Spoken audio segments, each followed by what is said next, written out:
Olá, seja bem-vindo a mais uma palestra do nosso último dia da quinta semana acadêmica da Física. Meu nome é Lorenzo e eu estou como mediador da palestra Ensino Remoto, o professor e novos tempos para a ciência. Sabemos da importância desse tema no momento em que vivemos, um momento frágil no mundo, onde se necessita adaptações tanto por parte de nós alunos quanto dos nossos professores. Por isso, a realização de uma palestra com esse tema foi uma de nossas maiores prioridades enquanto realizávamos nossa quinta semana acadêmica. Temos o prazer de trazer o doutor José Abdala Hailael Neto para nos apresentar o tema. José Abdala é Magíster em Filosofia e PhD em Física pela International School for Advanced Studies, em Trieste. É pesquisador titular da Coordenação da Astrofísica, Cosmologia e Interações Fundamentais, a COSMO do CBPF. A sua linha de pesquisas concentra-se na área de física teórica de altas energias. Paralelamente à pesquisa em física, atua como professor de física e matemática em cursos pré-universitários sociais. Nessa linha de atuação, coordena e ensina desde 1994 no pré-universitário Ciência e Cidadania, atualmente funcionando no próprio CBPF. Obrigado por estar aqui, professor. Obrigado, Nicole, que vai ser nossa diretora de câmera aí. A palavra está com o senhor. Tá ok. Obrigado, Lorenzo. Obrigado, Nicole. E obrigado a toda a organização da quinta semana acadêmica da Física.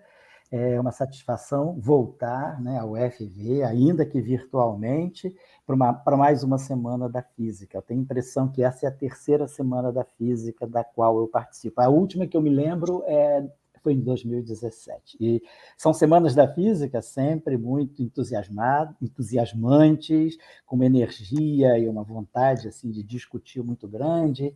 Então, eu tenho ótimas recordações das duas outras edições das quais eu participei. Eu agradeço o convite e a oportunidade de trocar essas ideias. Esse tema, né, é um tema que, assim, em princípio, eu poderia não ter muito a dizer, porque o que um físico teórico vai falar sobre a questão da ciência no pós-pandemia. Mas eu estou olhando a coisa não só como pesquisador do CBPF, mas também como professor, né, de ensino médio, trabalhando. Eu vou aumentar aqui o compartilhamento da tela, vou botar em modo apresentação, mas também como um cidadão que participa voluntariamente de movimentos sociais para a educação e, com a pandemia, né, trabalhando sobretudo com um público que é um público de classe popular, um público que vem da classe popular, trabalhadores, filho de trabalhadores, a gente percebeu uma série de questões não só de conexão, não só questões de tecnologia, mas questões mesmo de fundamento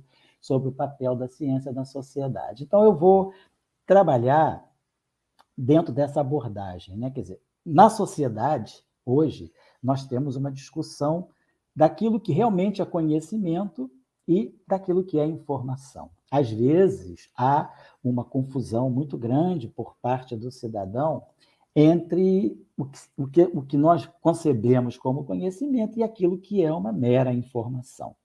Na escola, nós também temos questões que têm que ser enfrentadas e que a pandemia acabou nos mostrando, né, um pouco denunciando certos problemas que a gente sabe que existe, sabia que existe, mas que agora ficaram muito explícitos, né? Que é a discussão. A escola vai oferecer conteúdo, a escola vai trabalhar o contexto e buscar também as interfaces, né? Quer dizer, sair dessa disciplinarização, saber tudo compartilhado e começar a induzir, né, a discussão das interfaces. Por que tudo isso, né?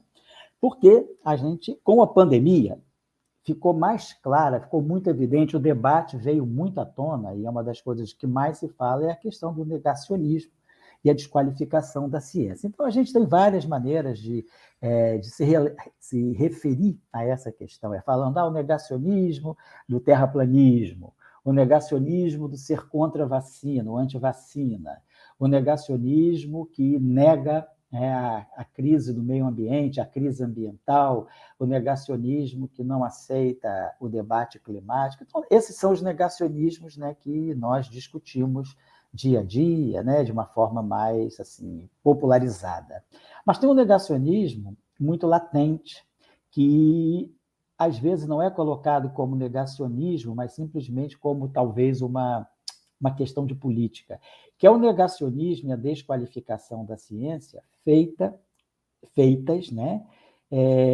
O negacionismo e a desqualificação da ciência feitos pelos governantes, né? Tem uma questão aí, pelos políticos, pelos governantes, e negando, por exemplo, o acesso, dificultando o acesso à educação e também negando o desenvolvimento científico através de grandes cortes. Então, isso é uma forma de negacionismo. Quem faz isso pode não acreditar que a Terra é plana. Quem faz isso pode ser uma pessoa que também não negue a vacina, mas estando no poder, ou estando dentro, né, dos círculos de poder, essa pessoa começa a negar a ciência, fazendo cortes, cortando bolsas, cortando projetos e fechando, né,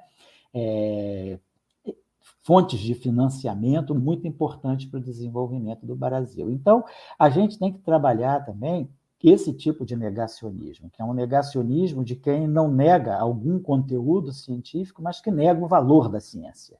Então, o que a gente tem que trabalhar muito com a sociedade é, ao máximo que a gente puder, transmitir essa sensibilidade para a ciência. E isso aí é um assunto delicado, que não é uma coisa fácil de fazer, e, digamos, mas também vem sendo feito. Nós devemos nos lembrar que o Brasil já instituiu, desde 2004 ou 2005, as Semanas Nacionais da Ciência e Tecnologia, universidades abertas para as pessoas poderem ter acesso ao que se faz, o dia, né, o dia em que a universidade abre as suas portas. Então, nós já temos uma certa movimentação para trazer esse convívio, né, do que se faz no mundo acadêmico com a sociedade. Mas a questão é que o debate ele fica muito confinado a um dia, a um evento. Para enfrentar isso, nós temos que trabalhar a ciência perenemente, né? Essa ligação ciência-sociedade, ela não pode só depender de um evento, ou então se tem uma grande descoberta, essa grande descoberta é material para uma entrevista em algum meio de comunicação, que seja um jornal escrito, um canal de televisão, e aí vai-se lá, fala-se da descoberta, vem um pesquisador ou vem um professor, fala da descoberta, explica o que ela foi, e aquilo é como um cometa. Passa, amanhã já não se fala mais nisso.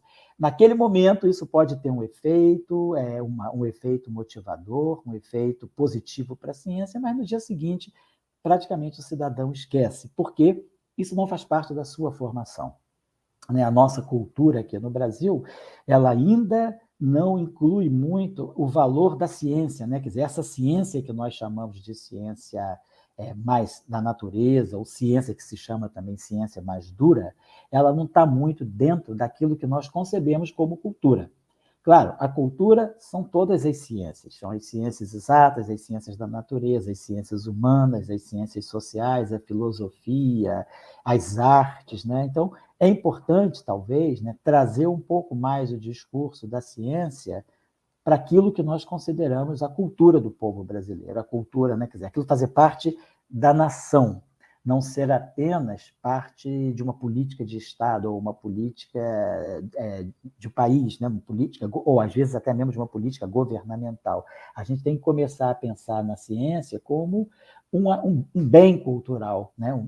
Nesse caso, eu estou falando de ciência, dessa ciência mais dita exata ou da natureza, que não é aquela ciência que nós, em geral, associamos muito àquilo que nós consideramos cultura, mas deveria ser. Então, eu acho que a escola, né, aí ela vai fazer um papel muito fundamental. A gente tem, talvez, que repensar, e como no título do evento, né, vocês estão colocando a questão da escola, o professor e a ciência. Então, o papel do professor, a formação do professor, e a formação do professor sendo direcionada para que esse professor seja, dentro da escola, um veículo de fortalecimento da ciência, não só vamos dizer, um transmissor de conteúdo. Então, vamos tirar assim, o professor não é só aquela pessoa que vai levar conteúdo, ele vai levar a contextualização, quer dizer, o conteúdo ele tem um significado dentro de um certo recorte, né? Dentro de um certo recorte de tempo e de espaço, Como também esse conteúdo ele tem múltiplas interfaces. Então, um conteúdo que nós ensinamos, como nós aqui estamos falando para uma plateia de estudantes de física, eventualmente estudantes de matemática e de química também, as interfaces entre o que nós fazemos na física, na matemática, com as outras áreas do conhecimento, né? Não vamos negar a ligação intrínseca que a física tem com a filosofia, que a física tem também com as artes, né? A gente, se nós formos nos lembrar bem, a revolução científica dos séculos XVI e XVII, ela vem fortemente impulsionada pelos grandes artistas da Renascença italiana, né? Então, a gente tem lá Piero della Francesca, temos o próprio Leonardo da Vinci, né? Então, temos vários... Brunelleschi também, né? Brunelleschi, que foi o inventor da perspectiva. Então, tinha todo um estudo de luz, de ótica, de fenômeno de visão feito, né, pelos autores, né, pelos pintores, pelos artistas da Renascença, do Renascimento italiano, e também os pintores, né, holandeses, né, a arte europeia, ela estava se comunicando muito fortemente com a ciência nesse período, né, dos séculos XV e XVI. Né? Depois nós temos a Revolução Científica nos séculos XVI e XVII. Aí a gente vem com Copérnico, Tycho Brahe, aí Galileu, Kepler, e depois vem Hooke, Descartes, Newton, Huygens. Então, mas tudo isso influenciado muito pelas artes. Os artistas da Renascença, eles estudavam o livro da ótica, né, o livro do Al-Haytham, chamado O Livro da Ótica, e que foi vamos dizer assim, o manual de ensino de ótica até praticamente o século XIX, até Young e até Fresnel. Então, há uma ligação forte da física com as artes que nós não podemos esquecer. Há uma ligação forte da física, claro, com a sociedade física, revoluções da energia, as revoluções industriais que nós tivemos, né? Cada revolução científica que aconteceu mudou a sociedade. Quer dizer, a revolução científica trazida pelo eletromagnetismo, com os trabalhos de Maxwell, com os trabalhos de Hertz, depois com os trabalhos de Guglielmo Marconi e do Ferdinand Brauer, né? Com a invenção do telégrafo sem fio, transmissão via rádio, toda a discussão, né? Após o início da mecânica quântica, quer dizer, a mecânica quântica, que era no meado da década de 20, 25, 26, quando a mecânica surge com os primeiros trabalhos de Heisenberg, Dirac, Pauli, Schrödinger, a mecânica quântica era uma busca de conhecimento, né, do mundo microscópico. Hoje, a mecânica quântica, se a gente for até, digamos, numa visão minimalista, né, não estou dando um dado real, eu estou até trazendo o dado para baixo, a mecânica quântica praticamente ela é responsável por 60% do PIB dos países mais desenvolvidos. Então, imaginar isso há praticamente 100 anos atrás, né, era quase que impossível imaginar que o mundo, né, o capital dos grandes países desenvolvidos ia estar se movendo às custas da mecânica quântica. Então, é importante a gente começar a perceber a relação da ciência com a sociedade, mas trazer isso para o debate da sala de aula.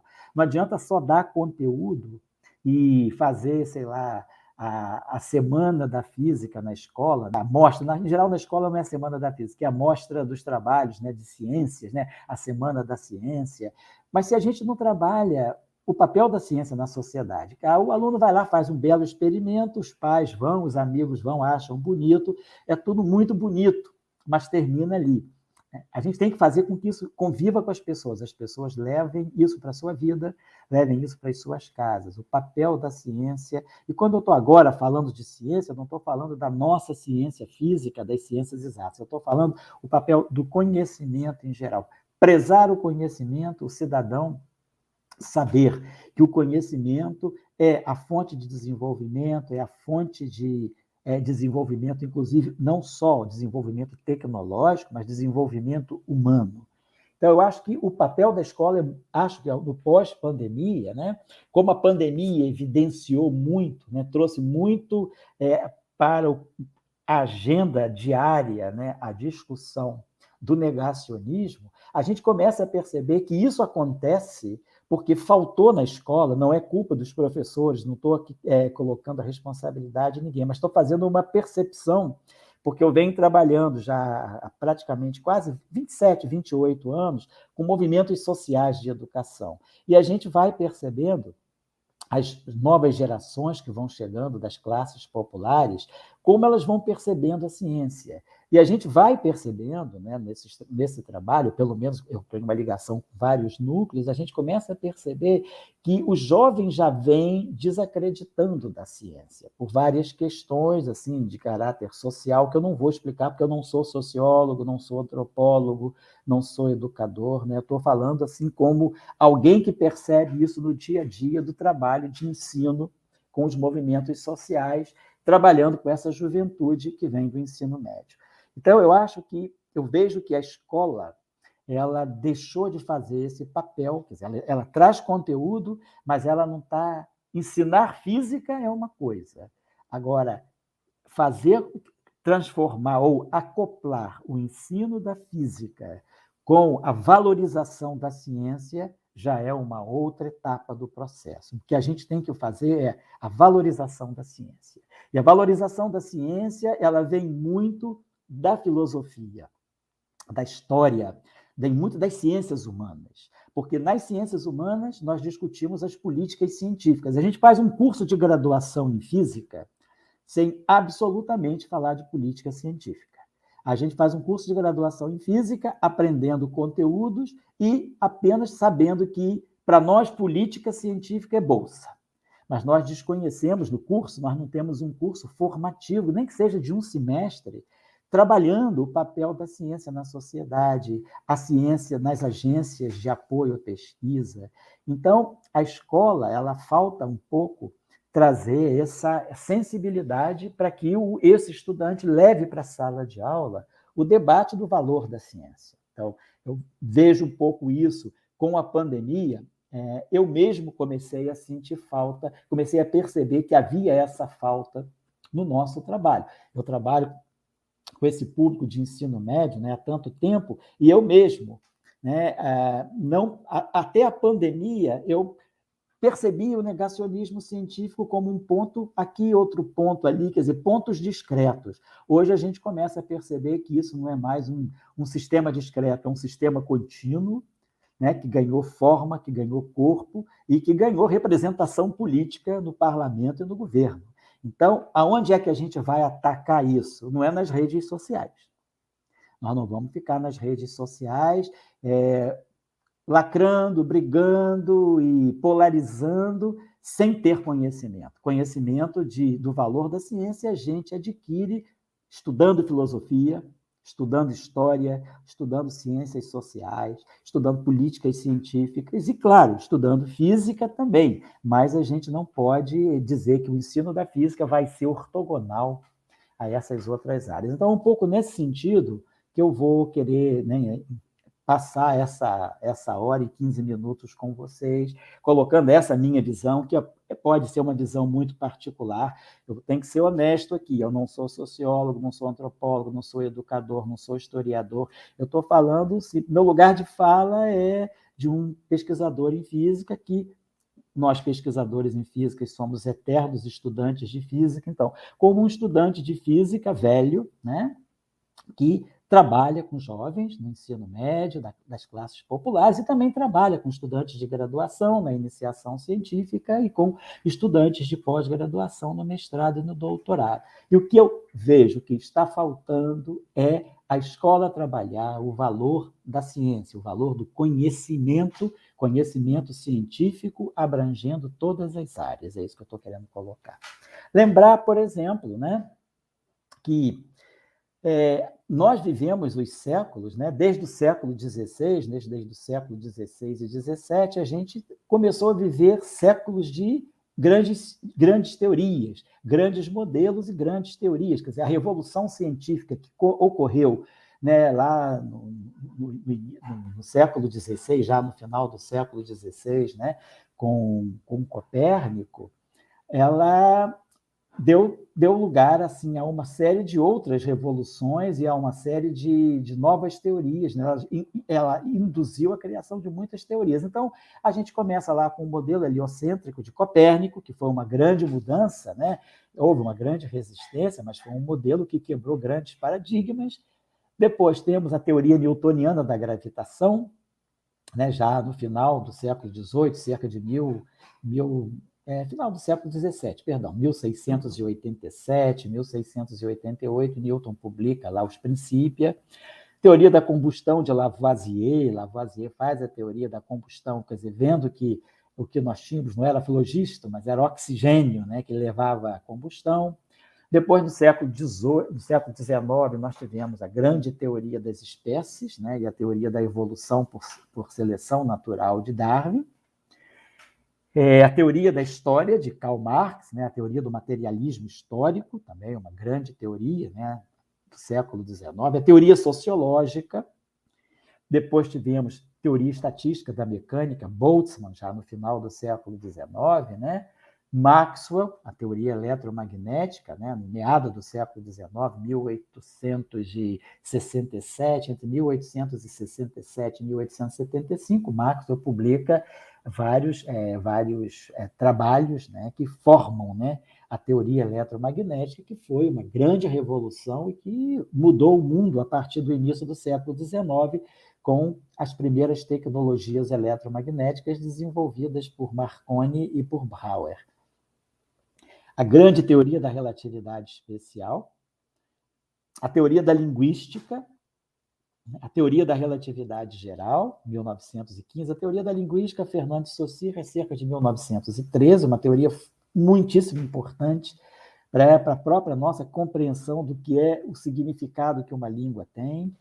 Teoria da relatividade geral, 1915, a teoria quântica da matéria e da radiação, quer dizer, no fundo, a mecânica quântica, né, a partir, sobretudo, do modelo atômico de Bohr. Aliás, esse ano, né, 2022, nós estamos celebrando os 100 anos do Prêmio Nobel concedido a Niels Bohr em 1922. Inclusive, a gente vai estar fazendo no Professor Global, vamos estar fazendo um seminário, uma live, né, para lembrar os 100 anos do Prêmio Nobel de Niels Bohr. Depois, a teoria das placas tectônicas, que nos trouxe uma outra concepção sobre a geofísica. E mais recentemente, século XX, teoria da informação, a teoria dos jogos, a teoria da dupla hélice do DNA, e aí a física vem com algumas teorias muito fortes também, já a partir dos anos 70. A teoria unificada eletrofráca, né, que é construída basicamente ao longo dos anos 50 e culmina com os trabalhos de 1967 e 68, né, o trabalho de Weinberg de Salin, o trabalho do Glashow, da teoria eletrofráca, de 61, o trabalho do Salin, 66, depois o trabalho do Weinberg, 67, um outro trabalho do Salin, em 68. O modelo padrão da física de interações fundamentais, o modelo padrão da física de partículas, né, que fica instaurado basicamente a partir dos anos 1974, 75, a teoria do Hot Big Bang e o nosso grande modelo cosmológico, né, o modelo Lambda-CDM, né, o modelo da constante cosmológica e da Cold Dark Matter. Quer dizer, que é o modelo padrão, digamos assim, é o modelo padrão da cosmologia.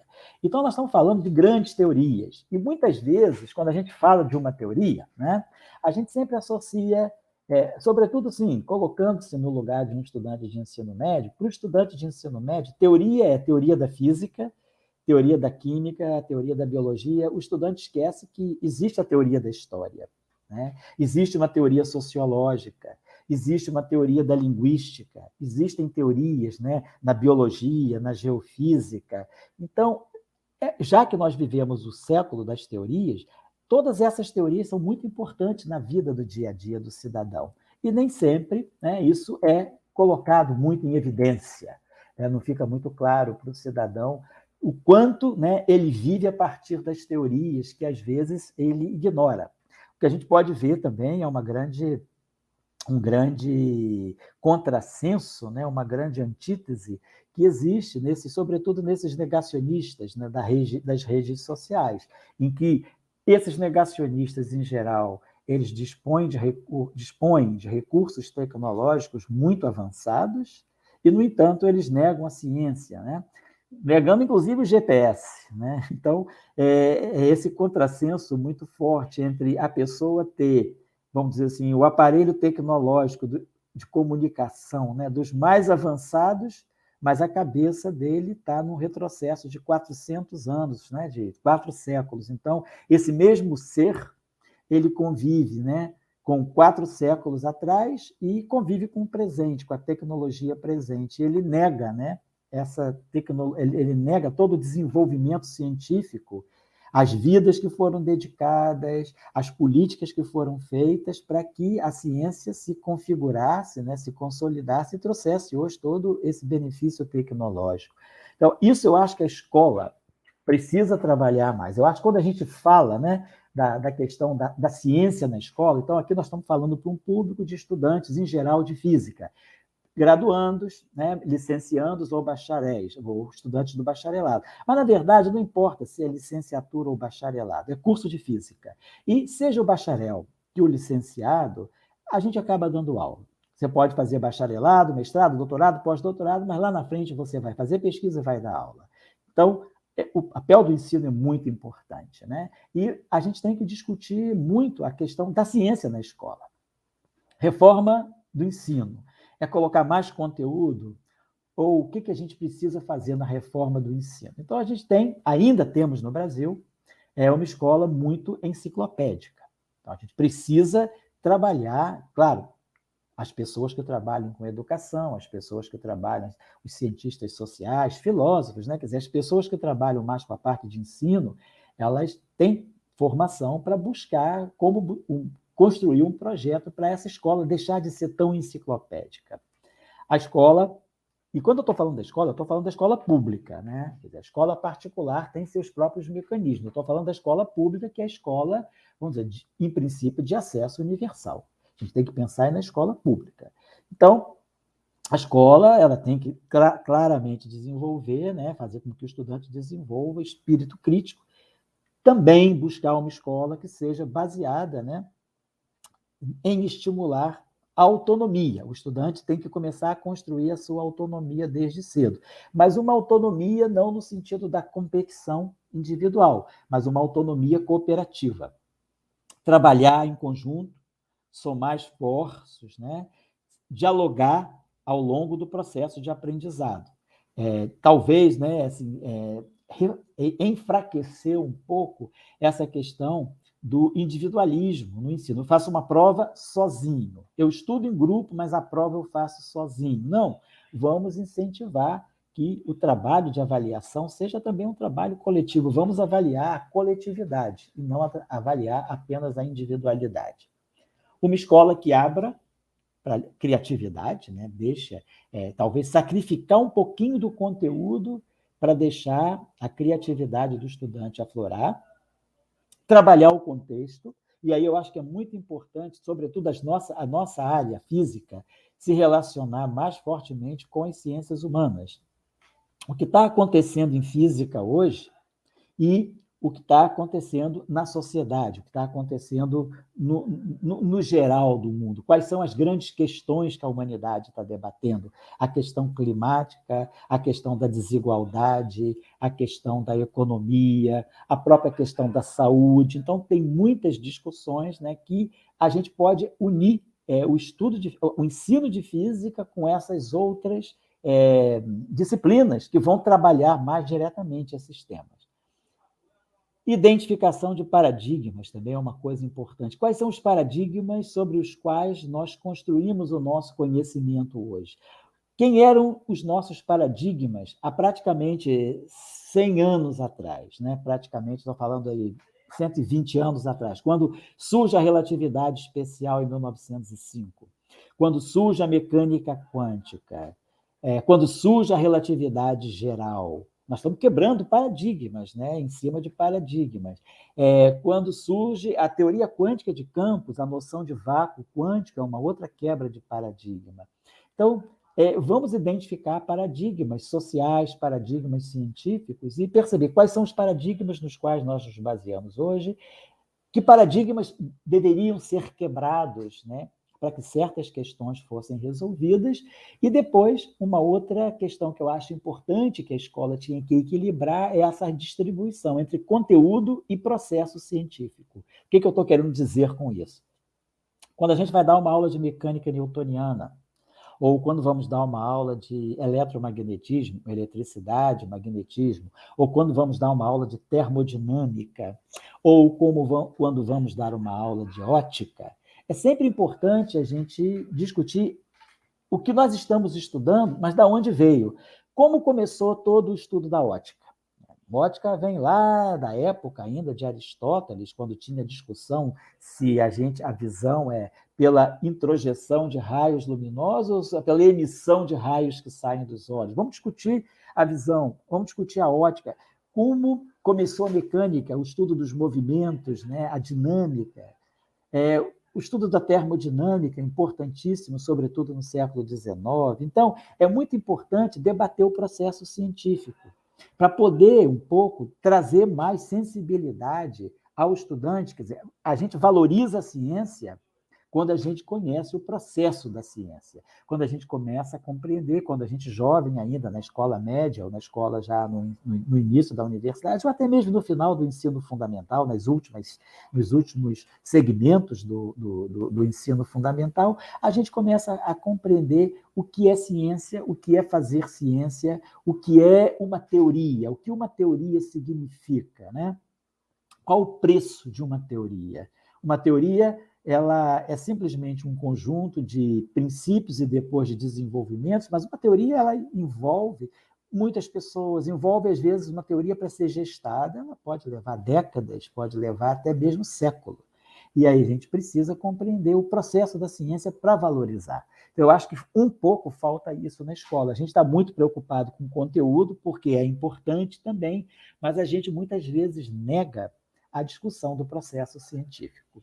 E também uma coisa que, sobretudo a física, né? Eu estou falando da minha área, que é a física, porque eu não vou poder falar de outras áreas do conhecimento, seria intromissão, né? E seria estaria assim, fazendo coisas na base do achismo. Eu estou colocando as coisas que nós da física, nós estudantes de física, vivenciamos e temos condição de falar sobre. A relação, a escala de tempo da ciência, porque muitas vezes, né, nega-se a ciência porque não se percebe justamente o processo científico, imaginando que uma descoberta ela é imediata, uma descoberta ela vem num estalo, num simples eureka, ou que uma descoberta ela é colocada em prática logo que é feita. Então a gente começa a perceber que a escala de tempo da ciência é muito diferente da escala de tempo social, da escala de tempo, sobretudo política também, né? O político ele vai querer, às vezes, vai querer apadrinhar certas políticas científicas, imaginando que ele vai ser reeleito dentro de 4 anos. Mas o tempo da ciência não é um tempo de 4 anos. As ondas de gravidade, as ondas gravitacionais, foram previstas em 1916, um ano após o lançamento da teoria da relatividade geral de Einstein. A descoberta delas só foi anunciada 100 anos depois, em fevereiro de 2016. A descoberta, né, pelo LIGO, pelo Virgo, né, as descobertas foram feitas, na verdade, consolidadas em 2015, mas o anúncio oficial dizendo temos ondas de gravidade, ela veio no dia 12 de fevereiro de 2016.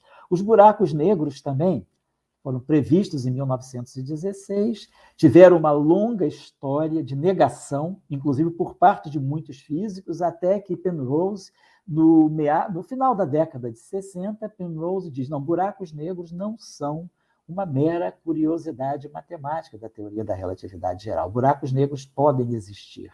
E aí ele fez todo um trabalho longo de anos e, finalmente, nós tivemos, até em abril, aquele buraco negro da galáxia M87, né? Nós tivemos uma fotografia do horizonte de eventos do buraco negro em abril de 2019. Né? Então, buracos negros levaram 100 anos. Então, falou-se de buracos negros por 100 anos, até que eles foram descobertos. A antimatéria.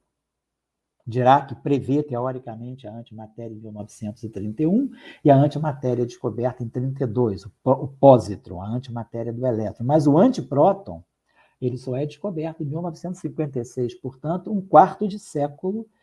E, inclusive, havia muitas dúvidas ao longo desse período de 25 anos, houve muitas dúvidas se realmente haveria um antipróton. Será que o antielétron, que é o pósitron, seria a única forma de antimatéria? Muito se duvidou da existência da antimatéria de um modo mais geral, até que, assim, em 56 foi detectado o antipróton, como foi detectado também o antinêutron. Então, foi um trabalho longo, né? A gente esperou um ano para descobrir o pósitron, que veio de uma forma inesperada. Né? Anderson não fez o experimento para medir o pósitron, ele fez um experimento para raios cósmicos e acabou detectando o pósitron. Mas depois, sim, se buscou o antipróton, se buscou o antinêutron. Então, a gente está falando de uma escala de tempo também de um quarto de século. Os mesons pi, previstos por Igor Tamm e por Hideki Yukawa, entre 34 e 35, só são descobertos em 47 e 48, né? Descoberta da qual César Lattes faz parte e desempenha um papel importantíssimo. Depois, os neutrinos, previstos hipoteticamente, né? Previsão eram partículas meramente hipotéticas, previstas por Pauli em 1930. A primeira família de neutrinos é detectada em 56, a segunda em 62, e o neutrino do Tau só é detectado 70 anos depois. Então, esperar 70 anos ou boicotar, afundar a física de neutrinos. Os quarks, previstos em 64, os primeiros sabores descobertos em 69, o charme em 74, o quark B de Bilt, né, o bottom, 77, 78, e o quark top, 95. Então, a gente, entre 64 e 95, são bem 31 anos se fazendo, buscando, insistindo-se na busca dos quarks. Inclusive, o último quark, né, tanto o quark B como o quark T, eles vieram de uma forma assim, muito, muito teórica. Era uma teoria que dizia que, para essa teoria vigorar, era preciso que existissem 3 famílias de quarks e não 2, como se tinha até 1972, 73 e 74 é descoberto o charme. Fica formada a quarta família, a segunda família completa, o D, C e S, charme e strange.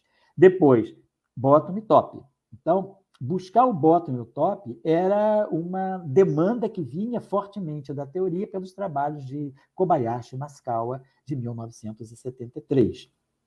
O bóson de Higgs, previsto em 64, como uma nova partícula da física, e ela só tem a sua descoberta anunciada em 2012. 48 anos se passaram à espera do bóson de Higgs. 48 anos ao tempo de 12 eleições.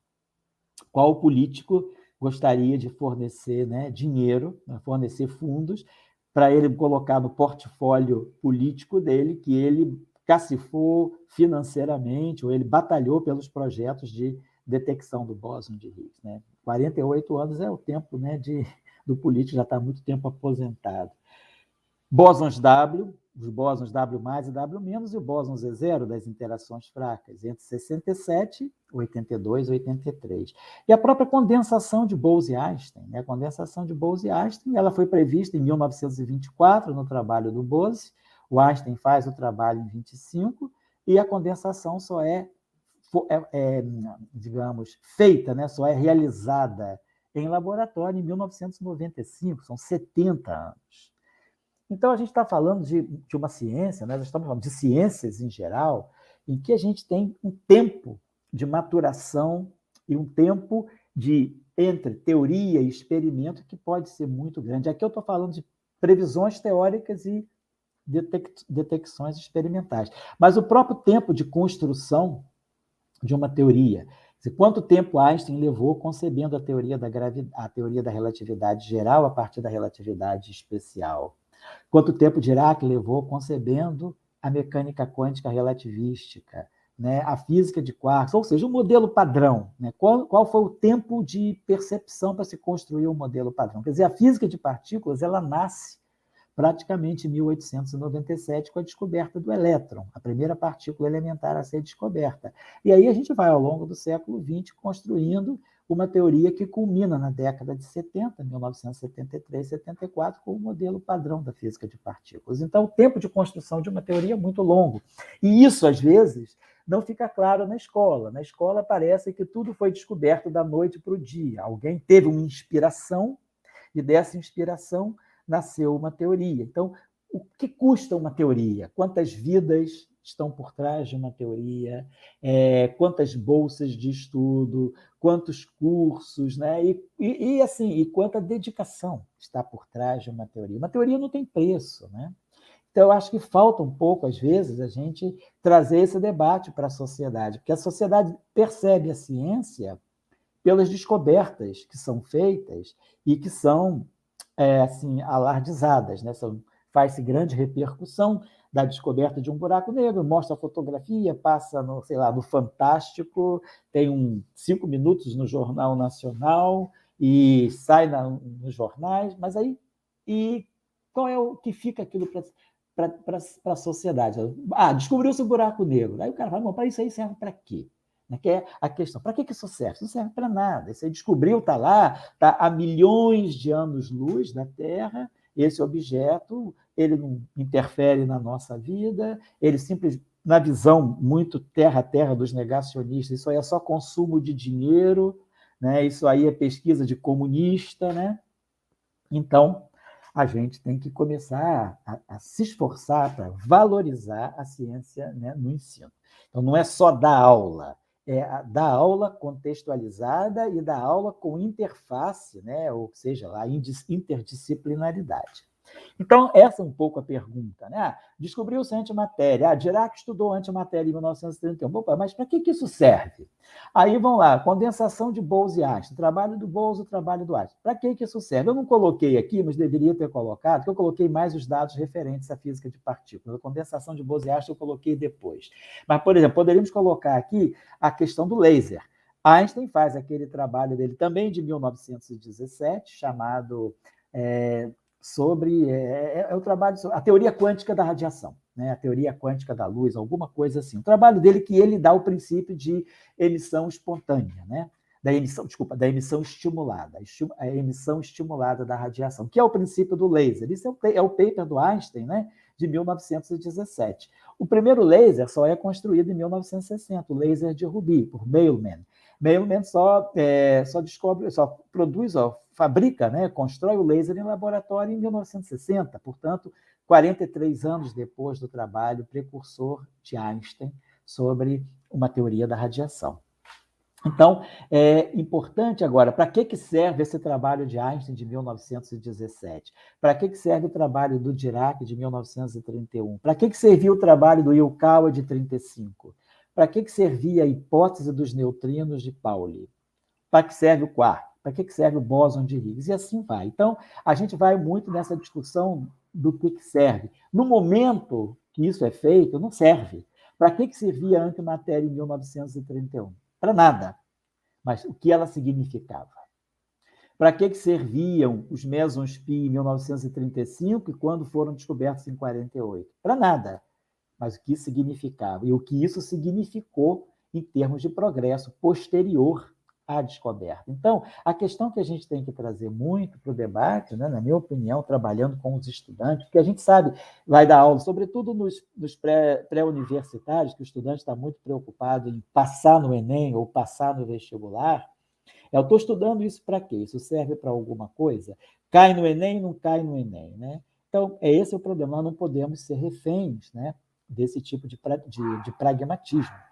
Nós temos que saber que ciência é algo que trabalha na busca e na construção de significados. E a gente sabe que tudo aquilo que hoje tem um significado, apesar de ser fora de aplicação, lá na frente vai ser aplicado. Qual era o significado da mecânica quântica com o trabalho de Heisenberg de 25, com o trabalho de Dirac de 25? Tinha um significado para a comunidade. Qual é a aplicação hoje? Então, hoje nós temos uma aplicação, algo que só tinha significado, hoje é pleno de aplicações, né? Então, é importante trazer essa questão para o estudante, porque o que o estudante, quer dizer, o cidadão que vai estar já na vida, na sua vida de produtividade, na sua vida de produção na sociedade, na sua vida social, ele é formado na escola. Se ele não trouxer essa compreensão da escola, dificilmente ele vai adquirir isso vendo um programa de televisão ou ouvindo falar de uma descoberta importante. Isso tem que estar formado, né? Quer dizer, o patrimônio cultural dele tem que estar formado, patrimônio cultural de ciência tem que estar formado no período da escola. Ele tem que trazer aquilo para ele como parte da vida dele. Da mesma forma que ele compreende, talvez, o significado, né? A importância de uma poesia, a importância de uma música, às vezes a importância de um movimento cultural, ele tem que compreender a importância também da ciência. A ciência não é só aquilo que o beneficia diretamente com aplicações na medicina ou com aplicações na comunicação. A ciência ela faz parte da evolução do homem, então ela tem que ser considerada, né? Ela tem que ser apreciada pela sociedade. E aí a gente vê justamente a questão que acontece quando entra na esfera política. É muito fácil, a primeira coisa que se faz é cortar bolsa. Cortam-se bolsas, cortam-se auxílios a projetos, sem, muitas vezes, se perguntar o que vai acontecer com todos os projetos que estão em andamento, as teses que estão em elaboração, os estudos, independentemente da tese, mas os estudos que estão sendo feitos. Então, sem nenhum apreço pelo processo da ciência, é muito fácil cortar uma bolsa, ou cortar milhares de bolsas. Mas quando se compreende o papel da ciência, né? Mas não é só compreender no sentido, como eu falei, de porque aplica-se, não, compreender o esforço, né? O esforço humano que está por trás disso, vidas, mentes que construíram uma super teoria, tudo isso é negado num corte universal de 80% dos pedidos feitos, ou 80% das bolsas concedidas, como foi o caso agora desse edital que teve de pós-doutoramento do CNPq, no mês que os resultados saíram no mês de abril. Quer dizer, dos projetos, todos os projetos aprovados, apenas 13% conseguiram financiamento imediato. Então, isso faz parte, né, da compreensão do processo científico, porque o político ele vem de uma escola, ele é um cidadão, ele passou por uma escola, e a escola ela teria que ter dado a ele essa capacidade de perceber o papel da ciência, né, na vida, o processo da ciência, valorizar o processo lento, gradual, né, em que uma ciência básica ela depois vira ciência aplicada, depois vira sexta-feira, uma ciência básica vira ciência aplicada, depois vira tecnologia, depois da tecnologia nós temos a inovação. Então, é uma cadeia longa, né? Não é que descobriu-se vai ser usado, assim não vai ser usado, não serve. Não, não é assim. Então, acho que a escola teria que trabalhar um pouco mais a discussão da história da ciência. Não é chegar a contar, eu vou falar da mecânica newtoniana, aí conta uma historinha sobre Newton, onde Newton nasceu, Newton fez isso, fez... Não é a história de Newton, é a história da mecânica, como ela foi desenvolvida, através do tempo e à medida que ela foi sendo aplicada, né? Quer dizer, as viagens espaciais, de que isso depende, a chegada da mecânica da relatividade a partir da mecânica newtoniana, que paradigma foi quebrado aí, o que mudou no pensamento, né, humano quando se passa da mecânica newtoniana para a mecânica relativística. Então, eu acho que é importante. E também trabalhar o máximo que puder a convergência e a interação entre as ciências. Física e filosofia, física e ciências humanas, física e artes, né? A escola tem que se preocupar com essa ligação, porque parece que, como a gente está vivendo agora, pelo menos o atual presidente da República, né, na sua campanha, ele sempre dizia mais matemática, mais... Bom, acaba que ele cortou tudo também da matemática e da física, né? Mas ele dizia mais matemática, mais física, negando, por exemplo, a filosofia, negando as ciências humanas. Então, não, mais filosofia, mais ciências humanas, mais humanidade, porque, afinal de contas, né, as políticas científicas, elas não são feitas pelos cientistas apenas, pelos cientistas da física, ou da matemática, ou da engenharia. As políticas científicas são feitas também por filósofos, por educadores, né? São feitas também por humanistas, por sociólogos, por antropólogos, né? Por historiadores. Então, a política científica, ela não necessariamente ela está no âmbito da ciência, né? É muito mais simples. Quer dizer, um estudante de sociologia, um estudante de ciências sociais, ele estuda muito mais as políticas científicas do que nós, estudantes de física. Qual curso a gente tem na graduação ou na pós-graduação que debate políticas científicas? O que pode, no máximo, se falar é corte de bolsa, mas isso aí não é política, isso aí não é estudo, isso é notícia. Agora, quando a gente vai olhar o currículo dos humanistas, eles estudam pensadores, estudam políticas científicas que deram certo, que não, elaboração de políticas científicas. Então, é por isso importante a física também se comunicar com as demais ciências, né? Porque a política científica não está só no território da física, ela está muito fora do território da física. Depois, né, então, relacionar sempre a ciência com a educação. Educar pode ser uma coisa, fazer ciência pode ser outra. Vamos ter que mostrar como o processo de educação, ele nos leva à compreensão daquilo que é fazer ciência, né? E, com isso, a ligação com a política, políticas educacionais e políticas científicas. Então, eu acho que a gente tem que pensar muito fortemente nisso quando está na escola, quando estamos dando aula. É importante, sim, não digo gastar, mas investir tempo, às vezes sacrificando um certo conteúdo para trazer um debate, porque esse debate ele vai ficar na vida do futuro cidadão. O menino que está na escola, ele vai trazer essa compreensão daquilo que é a ciência. Para que dar dinheiro para essas pessoas ficarem estudando coisas que aparentemente não servem para nada, ficar fazendo essas teses que depois vão ficar simplesmente engavetadas ou guardadas num repositório, né, de teses? Não. Isso é importante, são estudos que são feitos, é o conhecimento que vai se acumulando, e mesmo que o conhecimento, em certos momentos, não seja acumulativo, né, que ele tenha aqueles cortes, né, aquelas quebras de paradigmas, que você acumula conhecimento, de repente vem um conhecimento novo que corta tudo aquilo que veio antes, né? Então você quebra paradigmas, mas você só quebrou paradigma porque você se preparou para poder criticar aquilo que vinha antes de você. Então, eu acho que é importante transmitir isso nos nossos cursos para os nossos estudantes.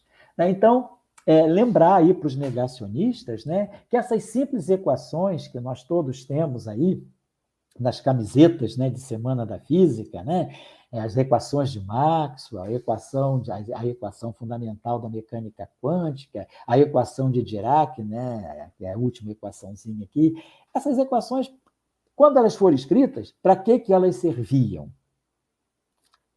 Hoje, para que elas servem? Naquele momento, o que elas significavam, e hoje o que elas significam. Talvez, naqueles momentos em que essas equações foram escritas, né, a lei da indução de Faraday-Lentz, rotacional de E igual a menos dB/dt, a equação de Schrödinger, a equação da mecânica quântica, H-psi igual a E-psi, a equação de Schrödinger, a equação de Dirac. Naquele momento que elas foram escritas, elas tinham um significado muito grande e uma visão de aplicação praticamente nula. Hoje é o contrário. Hoje elas têm muito mais aplicação e a gente, muitas vezes, se esquece do significado delas. Por quê? Porque elas já viraram conhecimento prático. Então, hoje a gente tem, né, quer dizer, da equação de Dirac saiu o pósitron, saiu a antimatéria, saiu, então, o PET, né, que é a tomografia de elétrons e pósitrons para a cura na medicina, para a cura do câncer, né? Aonde é que a gente não usa a lei da indução de Faraday-Lentz na nossa vida diária, né? Dentro de uma casa, dentro da própria casa, você está o tempo todo usando a lei da indução. Bom, a mecânica quântica a gente não precisa nem dizer que a gente está usando o tempo todo, porque se não fosse a mecânica quântica é a nossa compreensão dos átomos, e nós somos feitos de átomos. Então, agora, compreender esse processo é que, às vezes, a escola, que, na minha opinião, a gente tinha que insistir um pouquinho mais, né? Trabalhar o papel da ciência. Ciência com significado, ciência com aplicação e ciência com contextualização. E aí, eu acho que um livro muito interessante, né, por exemplo, que se esquece às vezes de se levar para a escola, é esse livro do Rousseau, que é chamado Emílio, né, ou também chamado Da Educação, porque é o livro que mostra, né, como o indivíduo se relaciona com a sociedade. Olha, nós estamos falando do século XVIII, 1762. Então, como o indivíduo se relaciona com a sociedade a partir de temas filosóficos e políticos. A gente hoje pode colocar como o indivíduo se relaciona com a sociedade a partir de temas filosóficos, políticos e científicos. Qual é a relação do indivíduo com a sociedade na plataforma da política ou na plataforma da ciência? Então, são questões importantes que a escola pode trazer, recuperar, né, obras importantes na formação de um jovem, né? Então, eu gostaria de, assim, já estamos finalizando, né? Eu gostaria de passar aí para os nossos colegas, os jovens, né, leituras interessantes que vão nos ajudar a compreender essa discussão, mas quem está falando são os construtores das próprias teorias, né? Não sou eu que estou falando, ou não é um outro colega que está falando, mas os próprios consultores, aqueles que geraram essas teorias. Por exemplo, Paul Dirac, 1939. Ele escreve esse trabalho fantástico chamado A Relação entre a Matemática e a Física. É um trabalho de pensamento científico, não é um trabalho nem de matemática nem de física em si, é um trabalho do processo científico. Ele publica nos Proceedings da Royal Society de Edimburgo em 1939. É um artigo de 10 páginas, 9, 10 páginas, sem equações, é o Dirac filósofo, que está discutindo a relação entre a matemática e a física, mas que transcende muito a discussão da matemática com a física. É a discussão do pensamento científico. Depois, o próprio livro do Heisenberg, que eu acho também que é um livro interessantíssimo, que é O Espírito da Ciência. Na verdade, o livro, esse é um capítulo desse livro, Espírito e Natureza, né? Que é uma coletânea de trabalhos, e o Heisenberg escreve um artigo interessantíssimo aí, em 1954, que é O Espírito da Ciência.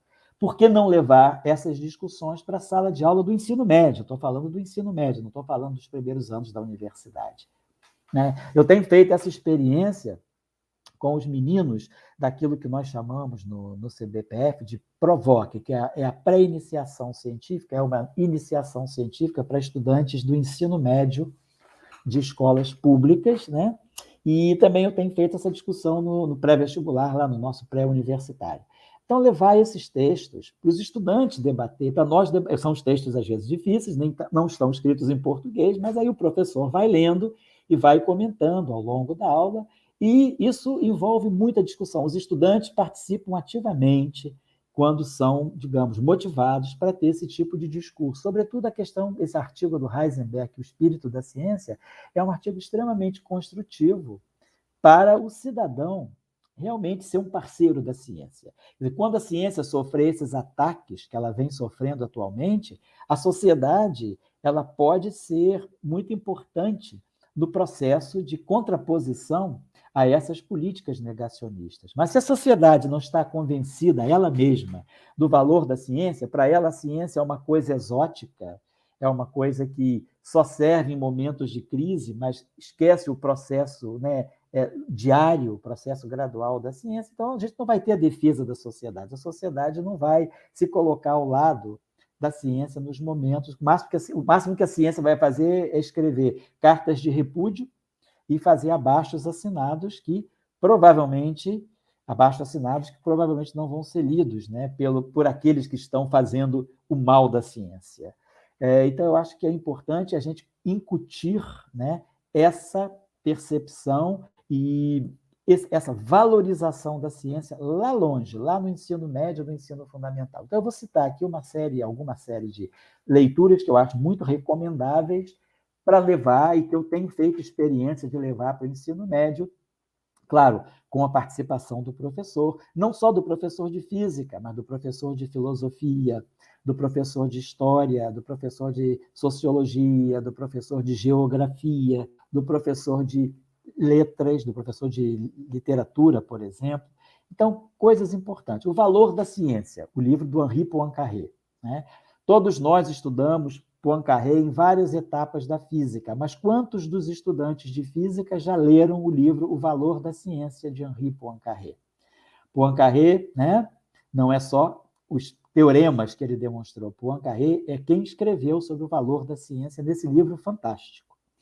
Depois, A Ciência como Vocação, escrita por um sociólogo, Max Weber, 1917. Um ano crucial, um ano importantíssimo, porque é o ano quentíssimo, né, das teorias que estão surgindo no século XX. Nós estamos em 1917, em plena efervescência da teoria da relatividade especial, da mecânica quântica que está sendo gestada, da mecânica, da teoria da relatividade geral, que acabou de ser publicada, modelo atômico e outras teorias também de outras áreas que não só a física, a teoria da linguística, né?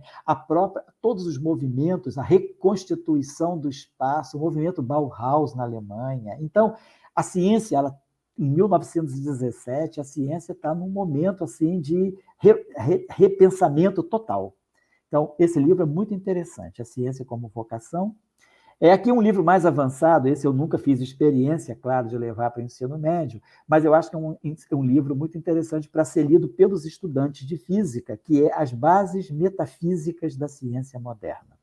Foi a tese de doutorado do Edwin Burt, e que ele publica em 1932 como livro. Esse livro é muito interessante porque a gente também corta muito esse preconceito que existe ao dizer isso é física, isso é filosofia, isso é metafísica. Isso não é física, isso é metafísica. Então, está de fora, não interessa a física porque é metafísica. Esse livro faz uma abordagem muito profunda sobre as bases metafísicas do pensamento da ciência moderna. Ciência moderna que está dizendo aqui não é a mecânica quântica, mas está se referindo, sobretudo, à mecânica clássica, à mecânica newtoniana no período, né, da ciência moderna, da revolução científica do século XVII.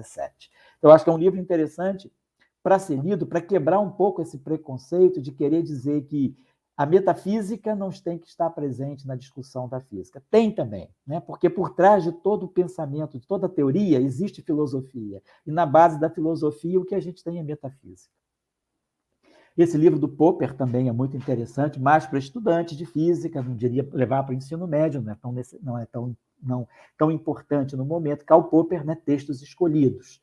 E esse livro, acho muito interessante, esse livro do Bachelard, de 1938, A Formação do Espírito Científico. Então, esse livro é muito constitutivo, né, para trazer o debate da formação, da percepção da ciência no nosso espírito. As Origens da Ciência Moderna, do Butterfield, de 57. Agora, eu gosto muito também, para o ensino médio, de discutir a estrutura das revoluções científicas, do Thomas Kuhn. É um livro muito interessante, né, que vai discutir com o estudante a estrutura de um novo pensamento científico, a quebra de paradigmas, o que são velhos e que são novos paradigmas. Isso aí coloca o estudante assim, dentro de uma percepção do que é construir um pensamento científico, do que é construir uma teoria. Física e Filosofia, esse livro é do Heisenberg, de 62, também subtitulado A Revolução na Ciência Moderna. Esse livro é excelente para os estudantes de física e, claro, para os estudantes de filosofia também, né? O livro do Popper, de 63, Conjecturas e Refutações, também muito interessante. É um livro que faz uma polarização com o livro do Thomas Kuhn, da estrutura das revoluções científicas. Gosto muito desse livro, de 1977, do Paul Feyerabend, esse físico austríaco, né, que acabou sendo o físico maldito, né, porque ele escreveu esse livro contra o método. Então, ele vai criticar fortemente a ortodoxia de certos comportamentos da ciência, às vezes até mesmo a rigidez do método científico. Então, ele discute muito a questão uma outra forma, vamos dizer assim, uma forma mais, talvez, anárquica de fazer ciência. Mas o Paul Feyerabend foi um físico interessantíssimo, né? Agora, em 2024, nós vamos celebrar o centenário dele. Ele nasceu em 1924. Eu acho muito interessante também trazer a discussão do Feyerabend para a sala de aula, nos níveis nos cursos de graduação, porque o Feyerabend ele chama muito atenção para essa discussão. Ele ajuda a sair, às vezes, a ciência de um conservadorismo muito forte. Conservadorismo pesado, do qual foi vítima, por exemplo, Paul Dirac, quando ele lançou a equação de Dirac e a interpretação que ele deu para a antimatéria, as críticas violentas que ele recebeu do Pauli, do próprio Heisenberg. Então, eu acho que ler Feyerabend ajuda a gente a libertar um pouquinho de certas amarras que, às vezes, né, o mundo acadêmico, né, sendo muitas vezes conservador, nos traz. Esse livro também eu gosto muito, A Natureza. Foi um curso dado no Collège de France por Maurice Merleau-Ponty. Merleau-Ponty foi um grande filósofo da ciência da França. Excelente. Esse livro ele tem um capítulo interessantíssimo, né, que são o que ele chama das considerações filosóficas sobre a mecânica quântica. É um capítulo interessantíssimo do livro dele, as bases da mecânica quântica, as críticas que ele faz ao pensamento, né, quer dizer, como colocar certas ideias na mecânica quântica. É um belíssimo livro, né, que vale a pena a gente abrir a cabeça para ler também o pensamento, né, de outras pessoas, que não são diretamente da física, mas que fazem filosofia da ciência. O livro do Penrose, de 2004, O Caminho para a Realidade, é um livro interessantíssimo. Esse livro eu acho fantástico para sala de aula e, sobretudo, para pessoas que desqualificam a ciência, que negam o processo da ciência. Chama-se A Utilidade do Inútil. Esse livro foi publicado em 2013 por um filósofo e pesquisador, filósofo e historiador italiano chamado Nuccio Ordine. É um livro ele é da Universidade da Calabria. Esse livro é fantástico, porque esse livro mostra a importância da filosofia nas escolas. Quanto mais filosofia tiramos da escola, mais a sociedade vai caminhando para onde está caminhando, para essa polarização inútil. E, tirando a filosofia da escola, a gente está enfraquecendo o papel da ciência na sociedade. Esse livro é excelente, muito bom, recomendo, e pode ser buscado na internet. É só pegar o PDF dele, já está traduzido em português, né? Então, por isso que é A Utilidade do Inútil. A utilidade, né, o que a gente tem hoje, quer dizer, qual é a utilidade do laser, quando o laser era completamente inútil em 1917, ela estava apenas no papel, estava apenas no trabalho. Qual era a utilidade qual era a utilidade das equações de Maxwell em 1867? Elas eram inúteis. E qual é a utilidade delas hoje? Então, o Nuccio Ordine debate essas questões de uma forma muito convincente. Esse livro do Carlo Rovelli, de 2014, A Realidade Não É o que Parece, mostrando justamente a importância da abstração na ciência, né? A ciência não é só reproduzir o que a gente vê.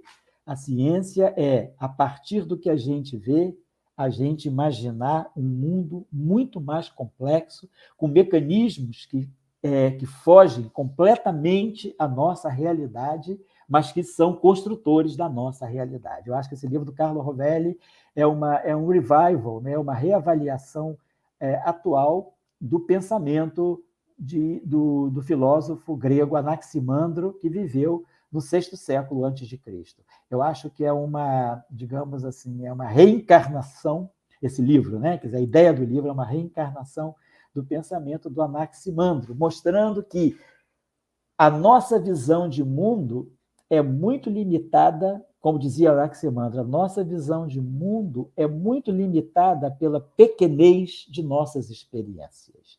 Então, a gente tem que superar os limites, né, da pequenez de nossas experiências para realmente compreender a realidade. Eu acho esse livro fantástico, até porque Carlo Rovelli também, além de ser um super hiperfísico, na minha opinião, um grande físico, né, pelos seus trabalhos, pelas suas contribuições, ele também é um excelente filósofo da ciência. Então, eu acho que é uma leitura muito, muito importante para um professor de ensino médio levar alguns tópicos desse livro para debater em sala de aula. Mais recentemente, um outro livro do Penrose, que não está traduzido em português ainda, que é Fashion, Faith and Fantasy in the New Physics of the Universe. A moda, a fé e a fantasia, a criatividade, né, na Nova Física do Universo. É um livro de 2016 do Penrose. E, recentemente, 2021, eu tive acesso a esse livro aqui, que eu acho muito bom também. Chama-se Teoria e Realidade. O título está em inglês, né? Theory and Reality, An Introduction to the Philosophy of Science. Uma introdução à filosofia da ciência. Eu acho esse livro excelente, já para poder levar para a sala de aula do ensino médio. Quer dizer, ele vai discutir o papel da teoria na nossa realidade. Eu acho que é interessante, quer dizer, estou terminando, eu acho que o que é importante é a pandemia nos colocou assim, frente a frente com o negacionismo, né, muito mais fortemente do que já se discutia antes da pandemia. A pandemia acelerou muitos processos, né, mas um deles importante foi nós compreendermos o valor, né, da ciência para a sociedade. Discutiu-se, se esperou desesperadamente pela vacina, e a vacina veio porque havia pesquisa, né, que não foi interrompida sobre o coronavírus, né, e aí com a Covid-19 já havia muito material acumulado que permitiu a elaboração da vacina em 8 meses. Então, a ciência libertou e nos está libertando, apesar de todos os detratores, né, detratores, inclusive, não só na sociedade, detratores nas esferas políticas, né, detratores da ciência. Então, eu acho que a pandemia nos trouxe essas reflexões e eu acho que a gente tem que repensar por que é que a sociedade...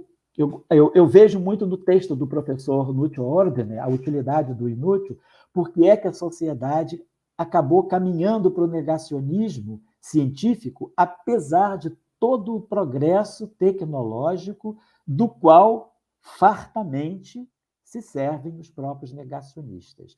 É falta de filosofia. Tira-se a filosofia e a gente está tirando a ciência da sociedade. Não adianta encher a sociedade de fórmulas matemáticas. Ciência não é fórmula.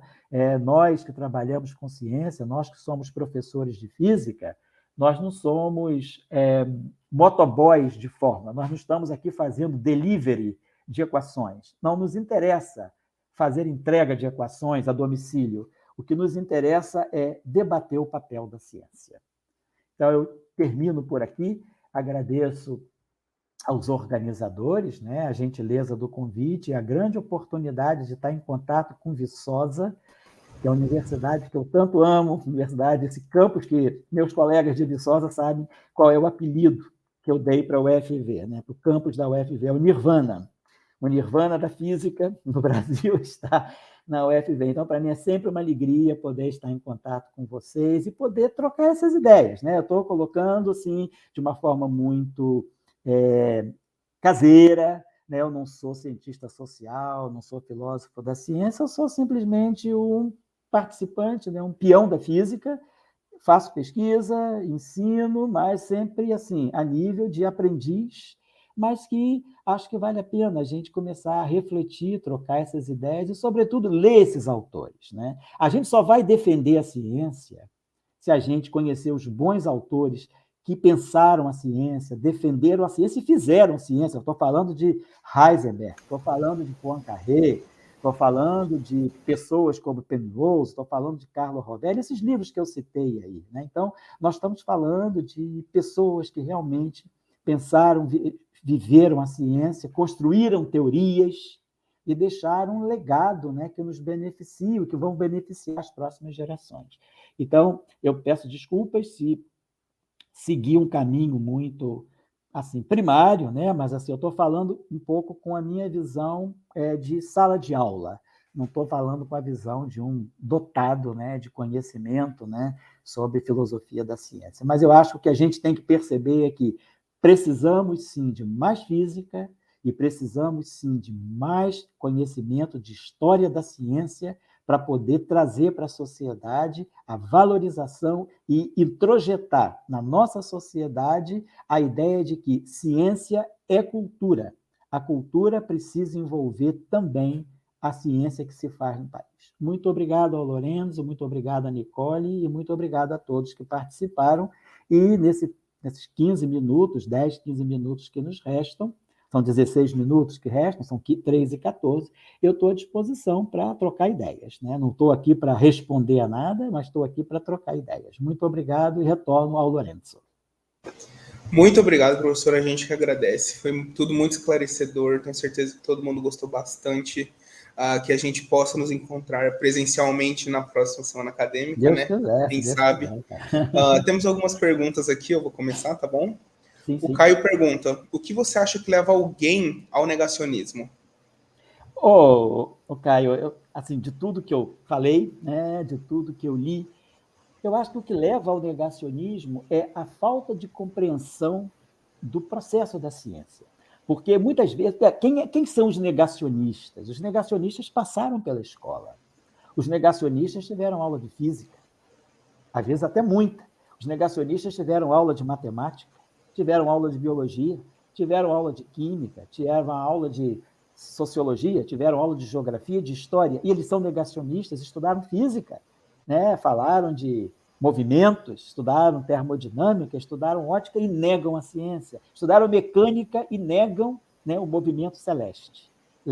Então, por quê? Não é falta de fórmula. A gente vê que a fórmula não é a questão.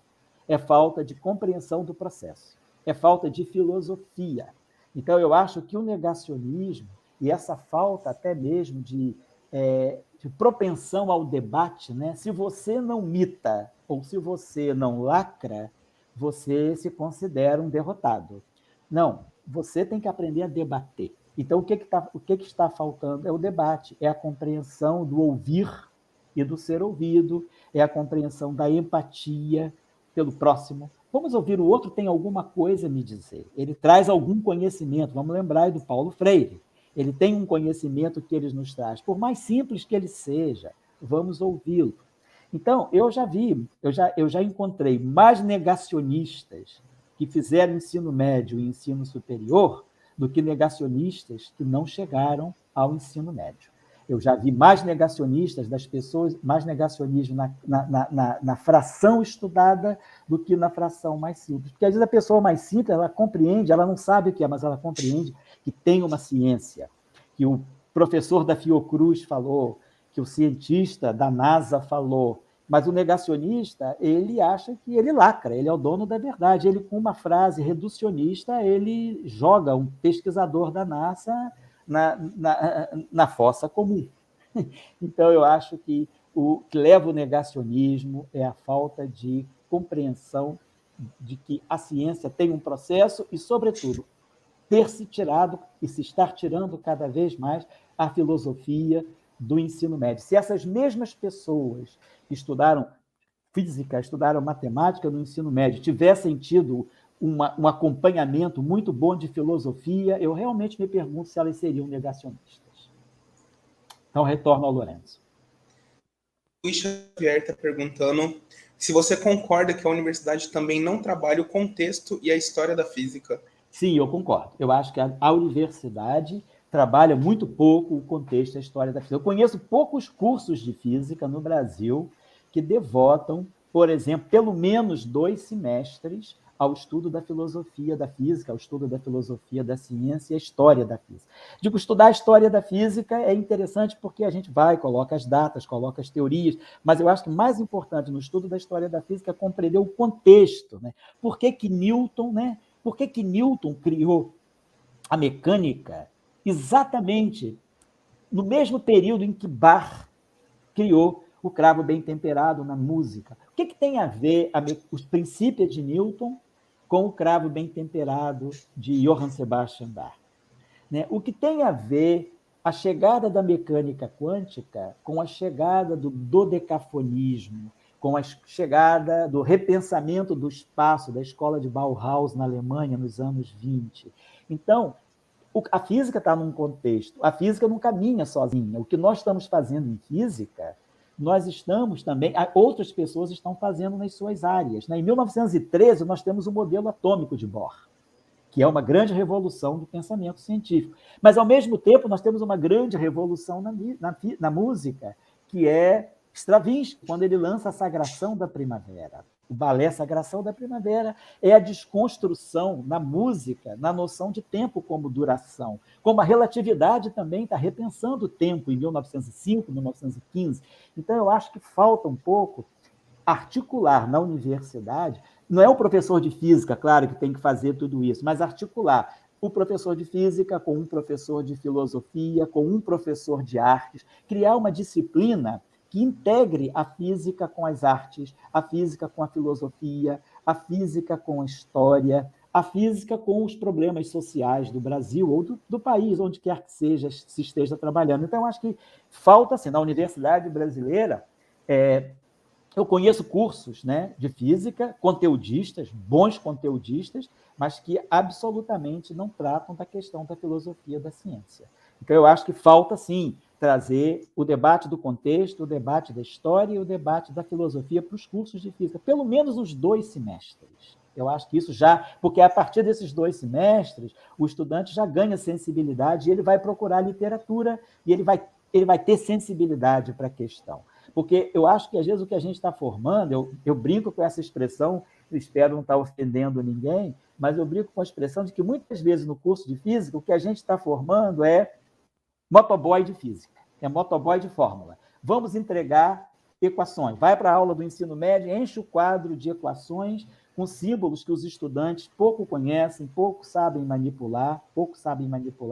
Então, eu acho que a gente não quer criar o motoboy, né, a delivery da física. A gente quer criar o pensamento da física dentro da sala de aula. Retorno ao Lorenzo. A Maria Eduarda comentou aqui: sinto tanta falta de trabalhar a criatividade na faculdade, principalmente na física. Concordo com você, Maria Eduarda. Falta tempo para criatividade. O nosso sistema... Eu tive esse embate muito forte quando eu fui para a Itália estudar. Eu vou explicar por quê. Eu vinha de um sistema, que o nosso sistema universitário é um sistema de créditos, né? Eu não estou criticando, eu estou fazendo uma constatação. Né? Juízo de valor, isso aí é um debate para outras esferas, né? Para outros momentos. Mas eu estou dizendo o seguinte: no sistema de crédito, a gente vai passando. Termina, faz 5 matérias, 4 matérias, passa. No semestre seguinte, você às vezes até tem vamos dizer assim, o dom de esquecer o que estudou no semestre passado, já não se lembra mais, mas a gente estuda, o curso de física ele é feito em cima de listas de exercícios e provas. A gente tem que entregar lista, e faz prova. Aí termina tudo, passa para o outro semestre. Que horas você parou para pensar? Se você se der o luxo de, durante um curso, parar, assim, essa questão me interessa muito, esse problema da mecânica quântica. Compreender, por exemplo, a fundo o tunelamento, ou compreender a fundo a essência do princípio da incerteza. Isso me interessa muito. Eu vou ler, vou procurar literatura, vou passar um mês estudando essa questão. Aí você não faz as listas de exercício e não faz a prova. Então, qual é o tempo que a gente tem para reflexão? Eu acho que falta na nossa escola tempo para reflexão. Quando eu cheguei na Itália, por que eu estou fazendo a comparação com o sistema italiano? Eu achei uma coisa que, no início, me chocou um pouco, porque eu não estava acostumado. Eu estava acostumado ao seguinte: a receber problemas dados por um professor numa lista, resolver os problemas, entregar os problemas, fazer a prova e, de repente, naquela prova caía algum problema da lista. Então, era uma coisa muito assim, prática, né? Fazer e ser recompensado pelo que você fez. Quando eu cheguei na Itália, eu vi, uma vez cheguei, assim, na inocência, eu perguntei para o meu professor: não tem lista de exercício? Ele falou: quantos anos você tem? Na época eu tinha 25 anos, eu fui para fazer o doutorado. Ele virou: mas você com 25 anos não sabe escolher seus exercícios? Sou eu que tenho que te dar exercício? Cara, naquele momento aquela frase me fez a ficha cair. Eu vinha de uma formação que tinha lista de exercício toda semana, lista de mecânica quântica, lista de mecânica de eletromagnetismo, lista de mecânica estatística, lista de tudo, e prova. De repente eu vou para um lugar que só aulas boas, mas não tem lista. E a prova, você que marca quando você quer. Quando você se sente preparado, você marca. Você tem 2 anos para fazer o exame de uma disciplina. E é um exame oral, em que você vai debater com 2 ou 3 professores aquilo que você estudou. Então, mede mais a tua maturidade e te dá tempo de reflexão. Eu lembro que teve uma disciplina, isso eu fiz no doutorado, né? Não foi no meu curso de graduação, mas na minha época na Itália, a graduação já era assim. Você trabalhava nesse esquema muito autônomo. E eu lembro que teve um curso que eu terminei no final do período acadêmico, junho. Eu só fui fazer o exame daquela disciplina no ano seguinte, no mês de maio, praticamente 11 meses depois. Eu levei 11 meses me preparando para fazer aquele exame que eu fiz, porque era uma disciplina que eu achava difícil e que eu queria compreender. Então, isso às vezes aqui falta. Eu não posso levar 12 meses preparando um curso após determinado curso. Então, eu acho que falta tempo para a gente trabalhar a criatividade. E criatividade você só desenvolve com reflexão. Fazendo listas perenemente e fazendo provas, terminando lista, prova, outra disciplina, lista, prova, quando você acaba, você só sabe fazer lista e prova e você não teve tempo para exercitar a tua criatividade. Eu acho que isso é uma coisa que tinha que ser repensada. Não é simples, não tem uma solução para isso, mas eu estou disposto, assim, mas participo do debate, porque eu vivi essa experiência onde não tinha lista e provas continuamente e acho que deu muito certo. Retorno ao Lorenzo. O Lucas Santos perguntou aqui.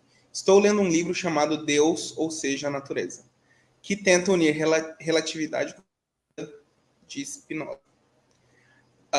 Acha que estamos melhorando e voltando a ter uma nova fase interdisciplinar ou ainda demora? Não, eu acho que a gente é o Lucas, né? Lucas, eu acho que, assim, primeiro você está lendo um livro interessante, né? Esse livro, né? Deus, ou seja, a Natureza. Eu acho interessante que a gente, acho sim, que há um incentivo hoje a um movimento que nos está levando a uma nova fase interdisciplinar. Eu acho que a interdisciplinaridade hoje, ela já começa a ser levada muito mais a sério, já está no programa de muitas escolas, assim, eu acho que já começa a ter esse debate. Eu só acho que não se pode falar de interdisciplinaridade se nós não estudarmos muito o contexto. Não adianta relacionar uma disciplina com outra disciplina, porque nós estamos relacionando o específico com o específico. Eu acho que é importante construir o contexto, perceber o contexto, e eu acho que quem nos dá muito contexto, né, é o estudo assim, das humanidades. Então, a gente precisa ter um contato maior com as humanidades dentro dos nossos cursos. Mas eu sinto, e concordo com você, que nós estamos estamos voltando a ter uma fase mais interdisciplinar, e a gente percebe isso porque grandes, digamos, na nossa área, vou falar da nossa área, grandes nomes da física vêm hoje escrevendo livros que colocam a física em contato com outras disciplinas, neurociências, filosofia, a própria epistemologia. Então, eu acho que já há um movimento positivo nesse sentido e que a gente deve assim, enfileirar esse movimento para reforçá-lo. Eu concordo com você, Lucas, que estamos caminhando nesse sentido para o bem. Retorno ao Lorenzo. O Luiz Xavier perguntou: você disse que no início somos pouco preparados para lidar com a sala de aula no curso de Física. Você acha que o curso de Física seria mais completo com professores que trabalham com licenciatura? Eu acho que não deveria, na minha opinião, desculpa se eu estou falando como, assim, como alguém que pode ter algum certo tipo de domínio do ensino. Eu não sou da área de ensino, não sou da área de educação, mas eu acredito que não deveria haver essa divisão entre licenciatura e bacharelado. Na minha opinião, o curso de Física é um só. O professor da sala de aula, o professor que está em sala de aula, ele é um pesquisador. Se ele tiver, claro, um plano de carreira que permita que ele estude, que permita que ele seja um pesquisador, ele vai ser um pesquisador. Ele pode não publicar coisas originais, mas ele vai fazer boa pesquisa para preparar boas aulas. Então, o professor é um pesquisador. E o pesquisador precisa também ser um professor. Quantos de nós não aprendeu muitas das coisas que nós achamos que sabemos dando aula? Então, eu acho que essa polarização, licenciatura, bacharelado, esse vai ensinar e esse vai fazer pesquisa, eu não acho que é bom. Eu acho que o curso de Física deveria ser um curso só, nem que fosse 1 ano a mais, 5 anos, mas com insight no ensino e insight na pesquisa. Então, eu acho que... Hoje já vejo muitas universidades, né? A Universidade Federal Rural do Rio de Janeiro, né? Ela tem um curso muito bom nesse sentido. Você faz a graduação bacharelado e depois você pode terminar a licenciatura imediatamente fazendo algumas disciplinas. Mas eu sou favorável a ter um curso único, curso de Física. Não se tem licenciatura e bacharelado, tem-se Física. E aí a abordagem da Física do ponto de vista do ensino, nós vamos ter disciplinas que vão nos colocar mais em contato com o ensino e disciplinas que vão nos colocar em contato com a pesquisa. E quem vai dizer que ensino e pesquisa estão dissociados, né? Pesquisa e ensino são a mesma coisa. O professor tem que fazer pesquisa e o pesquisador também tem que passar o seu conhecimento, tem que compartilhar o seu conhecimento, tem que dar aula, tem que formar seus estudantes. Então, eu acho que seria melhor se nós tivermos um curso, nem que fosse um aninho mais longo, 5 anos, mas com uma formação universal de ensino e pesquisa. Retorno ao Lourenço. O Caio pergunta: você não acha que, infelizmente, esses temas, para situar melhor os alunos na ciência, têm uma linguagem muito complexa para um nível de ensino médio? Caio, isso vai depender do professor. Eu acho que faz parte da nossa pesquisa como professor. A tua pergunta é muito importante, porque às vezes, né, dizer, mas esses temas são muito complexos e não dá para levar para a sala de aula. Isso pode nos levar a uma situação de comodismo. Será que você não pode levar para a sala de aula? Você não pode dar 40 minutos de uma aula para os estudantes sobre teoria de cordas, sobre supercondutividade, sobre buracos negros? Então, você pode pegar o tópico mais avançado que você tiver e você... Aí sim, o papel do professor é importante. Ele vai trabalhar, ele vai fazer uma pesquisa, ele mesmo vai estudar o assunto, porque às vezes ele sabe o assunto num nível muito superior ao que ele deve ensinar. E ele tem que saber baixar a bola. E eu acho que esse exercício é muito importante. Eu vou colocar uma coisa em primeira pessoa do singular, tratando-se de mim. Houve temas que, em física, eu entendi muito melhor quando eu tive que dar aula no ensino médio. Eu sabia aqueles temas usando a equação de Schrödinger, usando a equação de... Eu sabia aqueles temas usando todo, vamos dizer assim, as simbologias que a física tem. Mas como trazer esse tema para a sala de aula? Como estudar, como ensinar? Mas não é assim, falar só em linguagem poética. Como trazer para um estudante, relacionar o que o estudante está aprendendo no ensino médio com o bóson de Higgs? Como eu posso relacionar a descoberta do bóson de Higgs com aquilo que o estudante ensina no ensino médio, aprende no ensino médio? O que o estudante aprende no ensino médio que é mais próximo do bóson de Higgs? É o oscilador harmônico simples. É o movimento harmônico simples. Então, você pode contextualizar o bóson de Higgs numa aula de massa-mola, de oscilador harmônico simples.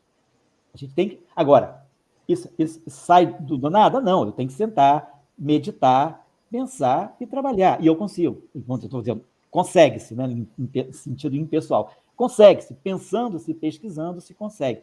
Como é que eu posso trabalhar buraco negro numa aula de graduação? Imagina o seguinte, lá no século XVIII, já se sabia dos buracos negros. Laplace, o grande físico e matemático francês, ele e também teve um astrônomo inglês, eles já sabiam que havia buracos negros, sem relatividade geral. Então, eles intuíram sobre a existência de buracos negros usando mecânica clássica. Então, quando a gente dá uma aula de mecânica clássica, estuda o sistema estrela-planeta, ou estuda o sistema solar, a gente vai falar de velocidade de escape. Ao falar de velocidade de escape, você está pronto para falar de buraco negro. Então, eu acho que, assim, por mais complexos que os assuntos possam parecer, e são muitas vezes, o papel do professor fazer pesquisa é justamente ele saber domar aquele assunto e trazer aquele assunto para o nível mais elementar possível. Se ele souber explicar para o menino do ensino médio o bóson de Higgs, se ele souber explicar para o menino do ensino médio o que é um supercondutor, o que é um isolante topológico, usando os conceitos, né, que o menino tem, ou o menino ou a menina, que o estudante tem no ensino médio, isso vai ser um momento de aprendizado para o professor, é um aprendizado para nós, e, ao mesmo tempo, é um estímulo muito grande para os nossos estudantes. Um menino de 14, 15 anos, 13, falar sobre buraco negro, falar sobre materiais topológicos, falar sobre términos de Majorana, né? Por que não? Por que não? Cabe ao professor fazer um esforço e, com a sua pesquisa, ele pode levar esse assunto. Então, sim, é complexo, mas faz parte do processo a gente aprender a fazer isso. Retorno a Lourenço. Pergunta: existem vídeos no YouTube das suas aulas no curso popular? Gostaria de ter a experiência de acompanhar suas aulas e ver como lidam com os estudantes. Não tem. A gente está pensando em começar a fazer...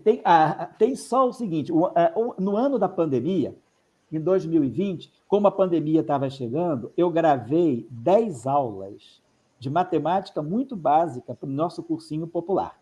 Eu não tive tempo aí depois de gravar as aulas que eu queria gravar de física, porque o CBPF fechou.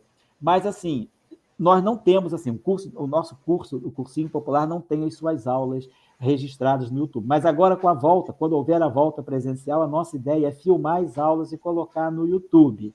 Agora, o que eu tenho lá no YouTube, tem no Professor Global, são 10 aulas que eu dei do que a gente chama Oficina Básica de Matemática. Porque o nosso estudante, quando chega, muitos deles não sabem nem mais somar fração.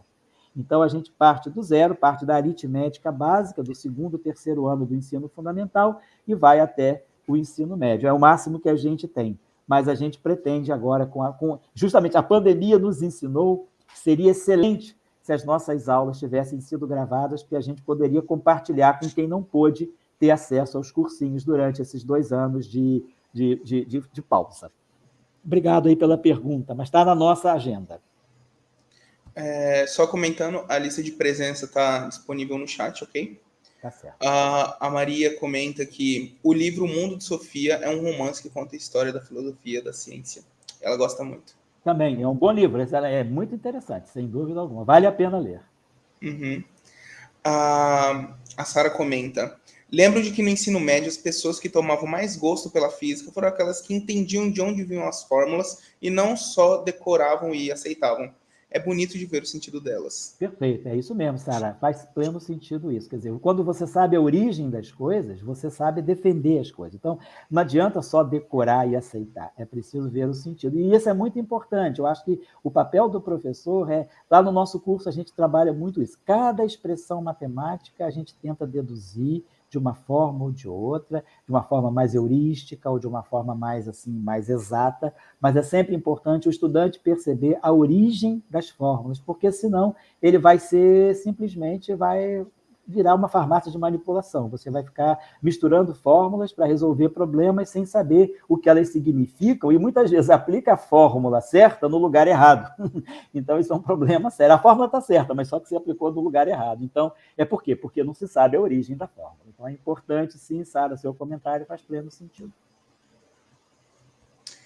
A Nicole comentou aqui, ela queria ver mais incentivo para pesquisa e ensino. Uhum. Eu também acho importante isso, e está começando a ter, a gente já tem já o Encontro Nacional de Pesquisa e Ensino de Física, a EPEF, né? Encontro de Pesquisa e Ensino de Física, mas sim, é importante haver mais incentivo para pesquisa e ensino. Nós ainda temos um certo preconceito.